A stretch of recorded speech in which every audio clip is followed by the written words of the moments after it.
So I got some used tires put on the Jetta yesterday, and as he's putting them on, he's checking them for fit, and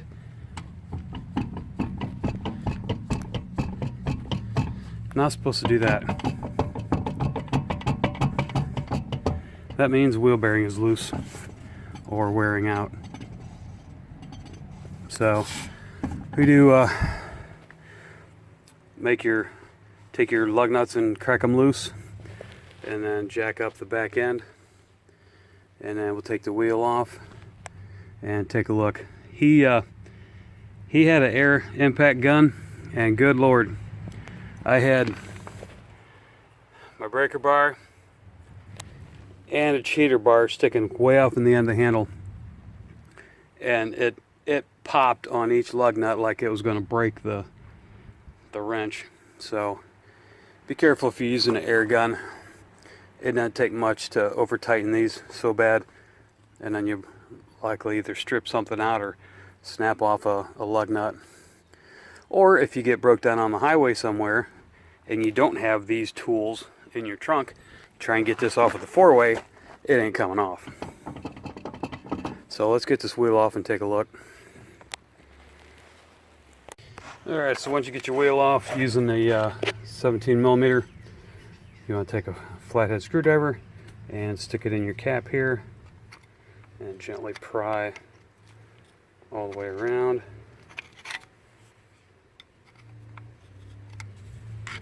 And this will get your cap off like that. And there's your castle nut. That is a 30 millimeter. It has to be a 12 point. Looks like this guy right here. What I did was I ground the end off of mine so that it will sit flush all the way in, because they do have a little bit of a shoulder relief. So on a lot of my sockets, see how they normally come with that relief? I grind them flat, that way I can get more of the socket on the bolt or the nut. So the difference between them two makes a difference. So that's what I do with my important ones. I don't do it with all, but like the popular ones. So if you want to take just the caliper off, you get these 13 millimeter here and then one on the bottom. I need to take the whole armature off, so I started on this one here. It's a 8 millimeter hex. So take those two off and get this off and see what we got. And see, it doesn't have a lot of wobble. I did tighten it down and then put the wheel back on. But once you get more of the further you radiate from the center, the more the wobble is. Like this don't seem hardly any at all. But when I got the wheel on there, it was moving considerably more. So I'm gonna take this nut off and the brake caliper system and take that all off and look back in there, see if something's broke or wore out. Maybe I was thinking the bearings were new. I put them in last fall. So let's get everything apart and we'll take a look for sure. Alright, so I got these guys out. Actually, it is a hex. I was almost thinking it was one of them VW triple squares, or actually I think it is. You could get a Torx or a triple square in there. I ended up using the 8 millimeter hex, which worked. So use whatever you like, whatever gets the job done without stripping it, and we can get this thing off of here, hopefully. So I try this with one hand. Sometimes you need a little gentle persuasion, which is why I like the old cheater bar. So I get right here in this little cupping area.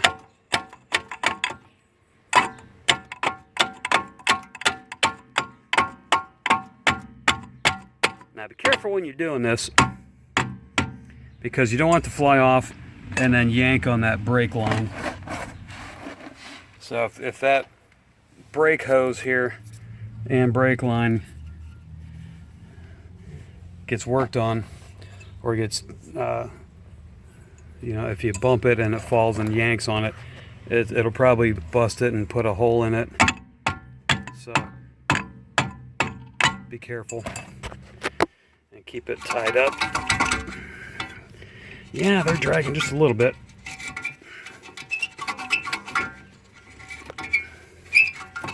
Come on, baby. Off you go. Good. Now, what I like to do is put all this behind, if I can. That actually has the emergency brake cable on there, holding it up also. So I think for what we're doing, we're all right. It can lay there and not bust anything. It won't be disturbed too bad. So let me get my impact, take this castle nut off, and then we'll pull everything off. Alright, so we got that off. Take this off. And watch putting your greasy hands on the brake disc surface. Wiggle that gently, and that should bring the wheel bearing out with it. Of course, nothing works one-handed. I really need to get a tripod. Alright, so anyways, you take it, you pull it off, and it'll take the bearing with it, and then we'll get a look on what's on the back side.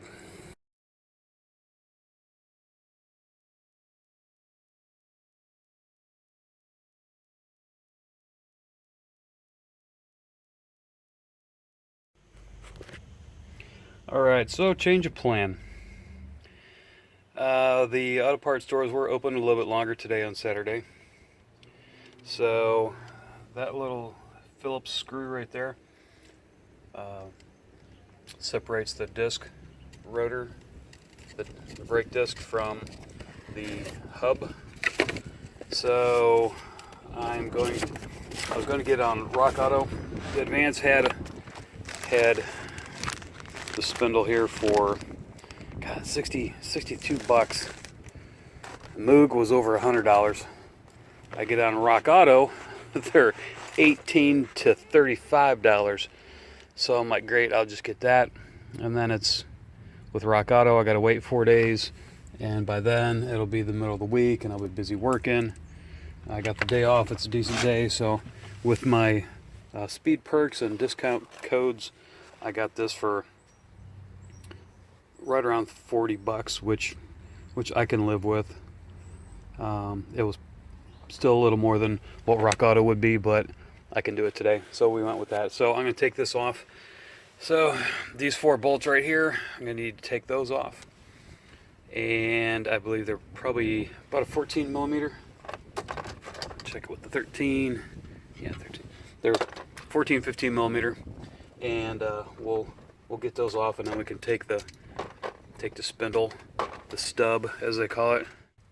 So anyways, I'll take that off, get the dust cover off, and try something I saw with a chisel to get that rear bearing race off of there.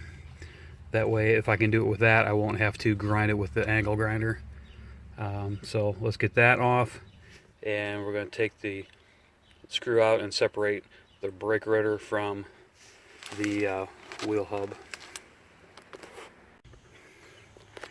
Alright, so I don't have a 16 millimeter on me, but the 5/8 work just fine. So 5/8 wrench socket on these, and you take all 4 of these out. And yeah, I did have this apart back in the fall because the never sees is still very evident on there. So pull this out carefully, and the dust shield is being held on by that dust cap. Let's take the whole thing. Oops. Yes, this is the ABS sensor. So pull this clip off before you go pulling on this whole wheel stub. So pull that. I gotta do this with 2 hands. Pull that out, and then this whole thing will come out. So let me get that real quick. And here we go. So that's what your axle looks like. Well, trailing arm. Sorry if I get the nomenclature wrong here and there, folks. So there we go. So I will get this dust cap off, take this dust shield off and hit on this with a chisel lightly all around the circumference of that, and see if we can get this off rather than have to do that with a grinder. Alright, so I took that bearing seal, the dust cap, wiggled back and forth with the channel locks. That took it off of there, and you can see the two are separated now. So I'm going to go downstairs and put it in the vise, tap on it from the back all around with a chisel, see if I can get that back rear race cone off of there, and then we'll be able to put the new one on and put everything back together. So yeah, I'm tapping it lightly and it's coming loose. Hit it with a little prick punch on the end here. Done. So yeah, I didn't even think about that. I figured originally that it was too tight of a fit. So yeah, you can hit that with a chisel or prick punch and she comes right off. At least mine did. So that's why, another reason I put grease on this when I put the new one on, so that'll help keep a bit of a thin film of protection and lubrication in there in case the day comes you have to knock that off. So yeah, that worked. Sweet. Let's go back out and put the new one on. Alright, so I'm putting everything back on, and I'm going to tighten it down, put the dust cover on first, and I'm going to take some light sandpaper and clean that off. Probably degrease it first with brake parts cleaner, and then once it's dry, hit it with some emery paper, sandpaper, to get off any rough edges or anything and smooth it out real nice. And then we'll put the new bearing back on and go from there. Alright, so we cleaned that up with some fine sandpaper. I think this is about 220. Just went over it lightly to get out any dings, dents, scratches, or whatnot, and clean it up. So now I'm going to put a thin layer of grease on it, and then we're going to get the new hub out of the box and press it on carefully, and we should be good to go. And nice even layer of grease. Stuff I got is Mobil 1 synthetic grease, wheel bearings, chassis, suspension, universal joints. It works. Gets a little stinky when it gets old, but it is good stuff, and the price is right. I got it in a box of stuff at an auction for like $3, so can't complain. Alright, so that's grease. Take out the bearing, and we're going to press that on, and then go from there.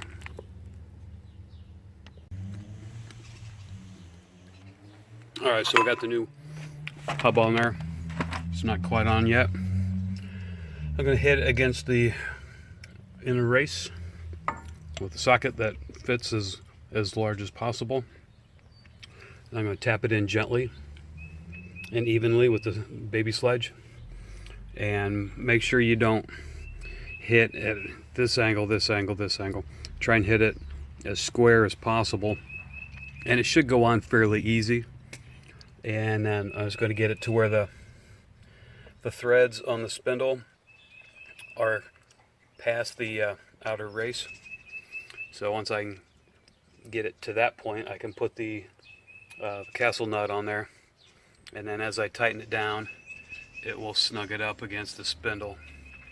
And I think it's like 127 foot-pounds of torque. So you're going to torque it down. That's your torque spec using the 30mm socket. So I'm going to tap that on there and then go from there.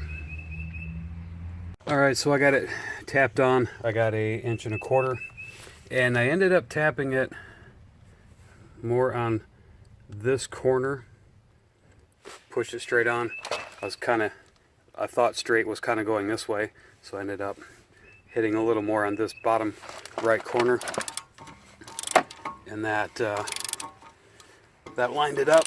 So now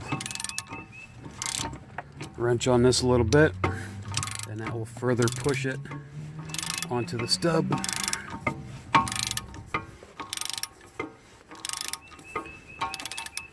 and you should feel it when it gets to the end. It'll bottom out. If you don't have a torque wrench, 127 foot-pounds is pretty stout. So you don't want to use an impact. You want to use a wrench and a bit of a breaker bar like I got.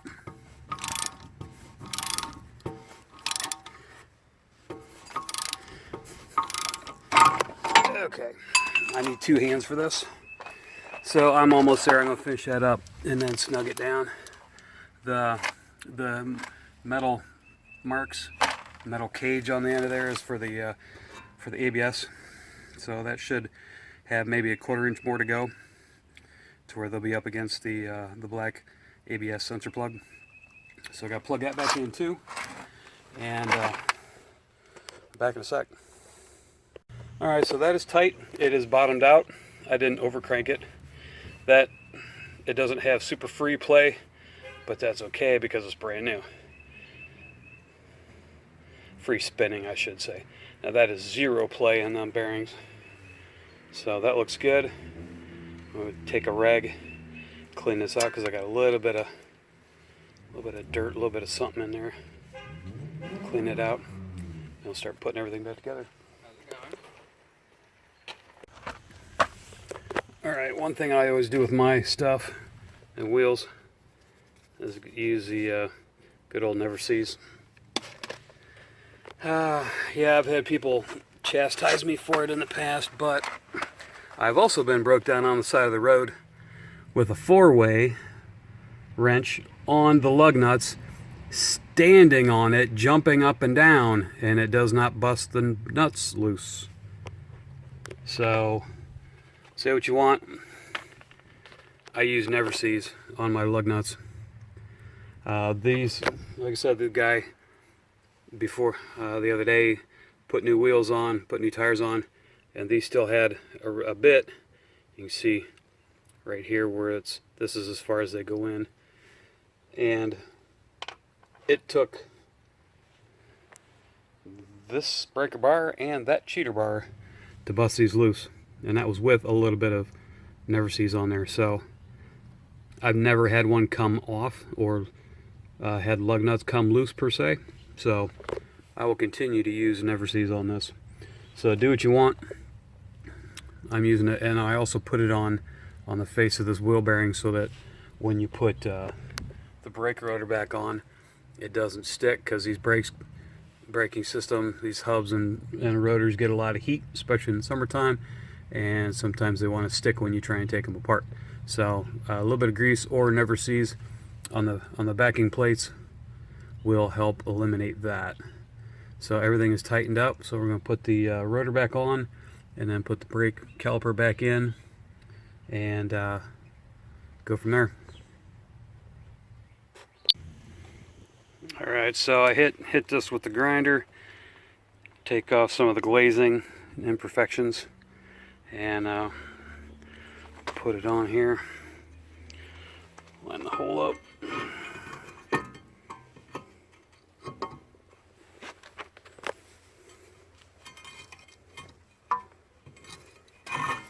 Okay, so right about there. Okay, now put the little screw in there, and then attach the brakes. What do you think, Rosie? Rosie. Dingleberry. Looking for birds, aren't you? Yep. Cats.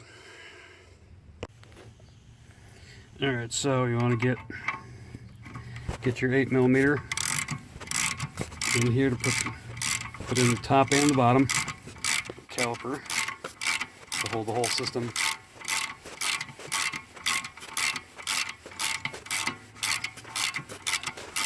Like I said, those may be a Torx bit, but it does work well with this 8mm. There's not really any slop in there, and it's not stripping. So do the top and the bottom, and then take your dust cap, put your dust cap back on,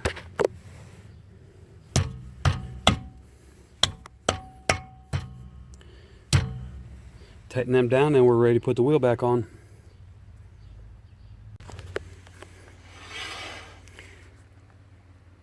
Alright, so the brakes are dragging just a little bit, but that's not as big a deal. Once I use them a few times, they'll loosen up. But the important thing is, zero play. I'm so happy. Zero play in this wheel. It does not move back and forth at all. So great news. That was definitely the culprit. Even though it was a little bit, over time it'll get worse. And if it is bad and you hit like a major pothole, it could do real damage. So that's pretty much how you do a wheel bearing. So thanks for watching. Please like and subscribe.